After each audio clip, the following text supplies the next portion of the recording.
ಸ್ಪಷ್ಟ ಕಣ್ಣಿಗೆ ಕಾಣುವಂಥದ್ದು ಏನಪ್ಪ ಅಂದ್ರೆ ಸವದತ್ತಿಯ ಒಂದು ಸ್ಟೇಟನ್ನೇ ಇವರು ಗೆಲ್ಲಿಸ್ಕೊಂಡು ಬಂದಿರ್ಬೋದು, ಉಳಿದು ಯಾವುವೂ ಇಲ್ಲ, ತಮ್ಮ ಸ್ವಂತ ಬಲದ ಮೇಲೆ ಬಂದಿದ್ದಾರೆ ಅಂತ ಅನ್ನಿಸ್ತದೆ. ಮತ್ತು ಅವರ ಅನಿವಾರ್ಯವೇ ರಾಜ್ಯದಲ್ಲಿ ಮಾತಾಡ್ತಿರ್ಬೋದು, ಬಟ್ ಅವ್ರು ತಮ್ಮ ಸ್ವಂತ ವ್ಯಕ್ತಿತ್ವ ಪಡೆದಿದ್ದಾರೆ.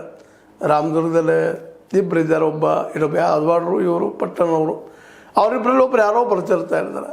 ಅಲ್ಲಿ ಅವ್ರ ಹೊಂದಾಣಿಕೆನ ರಾಜಕೀಯದ.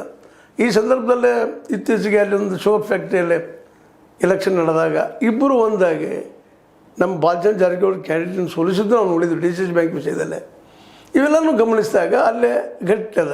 ಇವತ್ತು ರಾಮದುರ್ಗ ಇರಲಿ, ಬೈಲಹೊಂಗಲ ಇರಲಿ, ಮಂದು ಅದೇ ಕಾಲಕ್ಕೆ ನಮ್ಮ ಲಕ್ಷ್ಮೀಬಾಯಿ ಹೆಬ್ಬಾಳ್ಕರ್ ಅವರು ಸಹಿತ ಇರ್ಬೋದು, ಮೇಲ್ಪದಲ್ಲಿ ದೋಸ್ತಿ ಇರ್ಬೋದು, ಬಟ್ ಒಳಗೆ ಅವರು ಕತ್ತಿ ಮುಗಿಸೋದು ನಾವು ನೋಡ್ತಾ ಇರ್ತೀವಿ.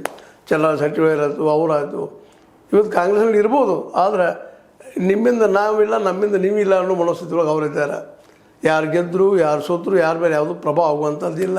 ಅದಕ್ಕಿಂತ ಡೈರೆಕ್ಟಾಗಿ ಇವರೇ ಕಾರಣ ಅನ್ನುವಷ್ಟು ಮಟ್ಟಿಗೆ ಅವ್ರು ಟೀಕೆ ಮಾಡುವ ಮಟ್ಟಿಗೆ ಇದ್ದಾರೆ. ಇನ್ನು ಉಳಿದ್ರೆ ಯಾರಪ್ಪ, ಕಿತ್ತೂರು ಅವರು ಹಿಂಗೆ ಸಹಜವಾಗಿ ಅವರು ಎರಡೂ ಗಳಿದಂಗೆ ತೋರಿಸ್ಕೊಂಡು ಸಹಿತ ಸ್ವಂತ ವ್ಯಕ್ತಿತ್ವ ಕಾಯ್ಕೊಂಡಿದ್ದಾರೆ.